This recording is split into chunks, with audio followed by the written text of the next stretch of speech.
Okay, time for another video. This is David Walton, and the video topic today is how to create a community of respect and understanding.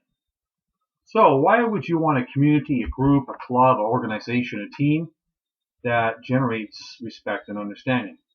I guess it sounds desirable. Maybe it sounds improbable. Maybe people think that they have organizations that generate respect and understanding. I generally think that respect and understanding is as rare as finding gold on the street just lying there. I think it's highly unlikely, very unusual, and very much to be treasured. It depends what you call respect and understanding is, but I think in general that our societies, our communities, our organizations, our teams, that we survive, cope, and manage as groups, as individuals, and as teams with very, very little respect and very, very little understanding. I think our general habit is that we generally go day by day, week by week, month by month with very little understanding towards other people and very little respect towards other people. Very little understanding towards ourselves, respect for ourselves. Now, you could agree, you could disagree. It's all a matter of degree, isn't it? It could be more, it could be less. But what if that perspective had some validity to it? I'm not saying it's a truth, but if it did, where could that lead us? That would imply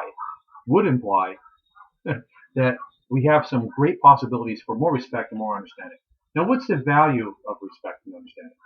Do you like being respected? Do you like being understood? What happens if you're disrespected? What happens if you're misunderstood?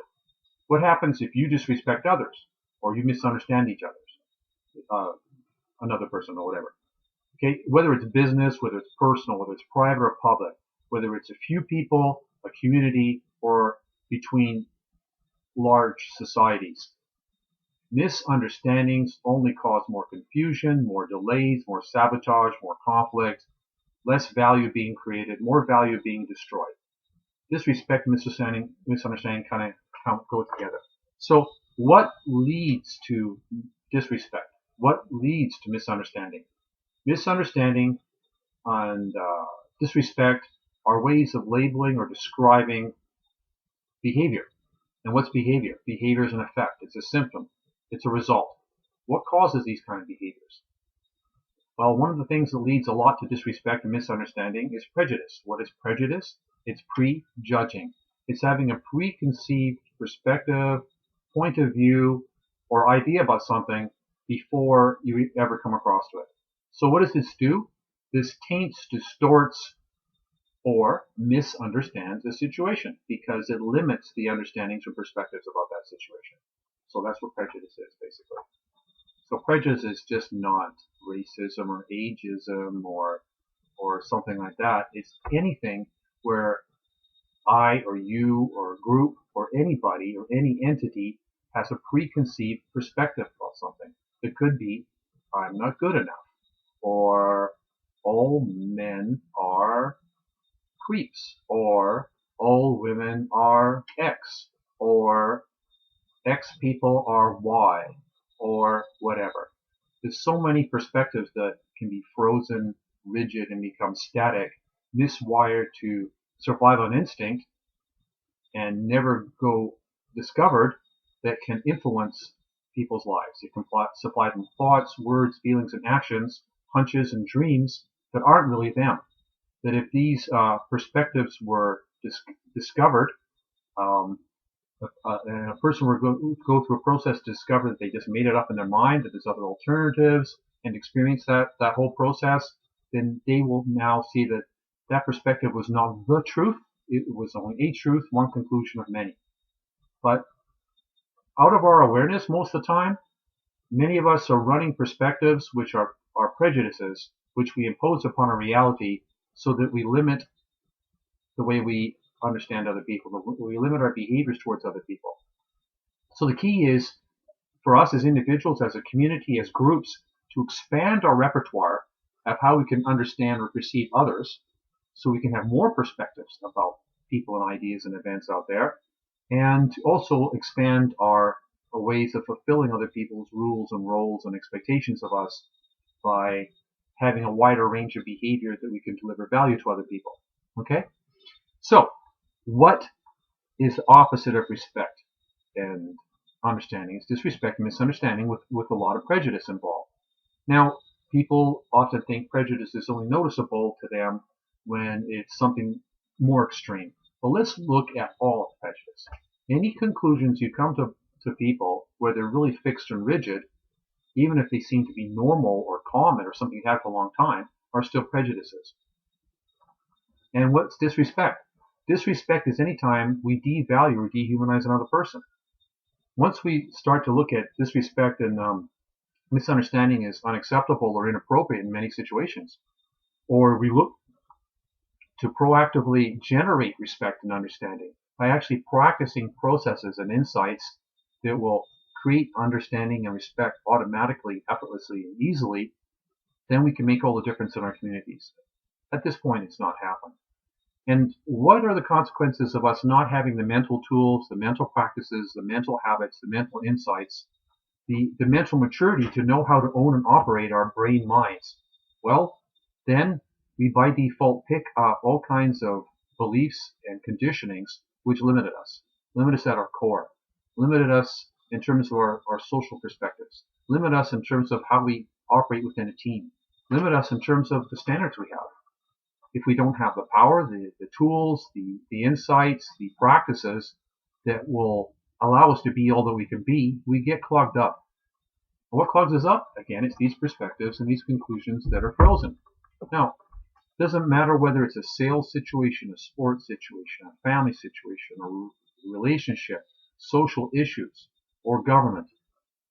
There are hundreds and hundreds of rules and roles and beliefs and conditionings that we have that are interfering that make no sense. They're frozen, they're stiff, they're traditional, they're taboo, and they need to be unlocked so that we're free to have the fluidity, the flexibility, and the ability to just adapt and flow to a particular context with the appropriate behavior. The behavior is limited by our perspectives and our conditionings. If our conditionings are very resourceful, and if our perspectives are very fluid and not fixed, then we have more choices. We have more power. We have more freedom in the way that we treat ourselves and other people. So what kind of things create a community of disrespect and misunderstanding? It's when we discriminate or make distinctions towards other people based upon factors which don't make sense in terms of results. Now there's special interest groups, and there's hundreds of them, but for the most part, I think we've overlooked the fact that there's many groups that have a lot of temporary power not based upon creating value, that have great control over society. They are connected to a very high percentage of our economic activity. They have a lot of say, basically, in the laws that are made, the legislations that are made, even the boundaries that are made. And as long as there are many organizations and governments and universities and religions and unions and schools and other institutional bureaucracies which seek to mostly avoid scrutiny, mostly avoid accountability, mostly avoid investigation, mostly avoid having a very clear principles that they stand by, where they will act upon honor and dignity, not just trust me, we'll take care of you. What kind of community would have respect and understanding? What kind of organization? What would it look like? What would it sound like? What would it act like? Well, it would welcome all kinds of people that want to create value. It would not be looking for people to create value only if they have credentials or they belong to a certain club or they fit into a certain box. No. We would look for value to come from a diverse set of people, right? If we're going to appreciate diversity of solutions, diversity of contributions, diversity of perspectives, and diversity of associations. First, for us to appreciate diversity is to appreciate the diversity within ourselves. And we can't do that to the degree that we limit ourselves by linking the I amness of ourselves, our identity, with any limitations. As soon as we say I am X, we've defined ourselves. Now, if that definition is going to have a beneficial consequence, then It's not so limiting. I mean, we do have to focus, but whatever descriptions or identities or rules and roles that we select, are they consciously selected, or are we just utilizing rules and roles and beliefs and conditioned associations by default, either haphazardly occurring or that have been consciously socially engineered into us as a group, as a community, as an individual? Have you consciously designed your destiny? To design your destiny, you want to know what you want to change your behavior. In order to change your behavior, you need to change the fluidity and the functionality of the rules and the roles and the beliefs and the conditionings that you have. Look at every problem that any people have with themselves and other people. It's about their respective beliefs, conditionings, rules, roles, and expectations of the two entities or the two or more entities. Are we clear about that? In your relationships, in your teams, in your organizations, are we clear about that? The benefit of being very clear about this is we become more functional. The disadvantage is that if we don't, we limit our solutions, we limit our salvation, we limit our well-being, we limit our results, we limit our harvest, and we limit the fun and the innovation we can experience with each other. So, where is the root cause of the problem? What is the problem? The problem is that generally we have global dumbing, and we have a human species that's dysfunctional. We have amazing, amazing powers to create and direct and design our ultimate destinies as individuals, as communities, as a species. But up until this point, we have largely been working in reverse against ourselves. We have been what I call being spiritually inverted. Raccoons and bears and cats and dogs have a lot less dysfunction than we do. And the dysfunctions they tend to have are the conditionings they picked up from humans. They have all kinds of freedoms that we don't. They are freed from a lot of judgments that we impose upon each other and upon ourselves. Really, let's think about what is something that makes sense here. Why would we describe ourselves or as other people in ways that hurt each other?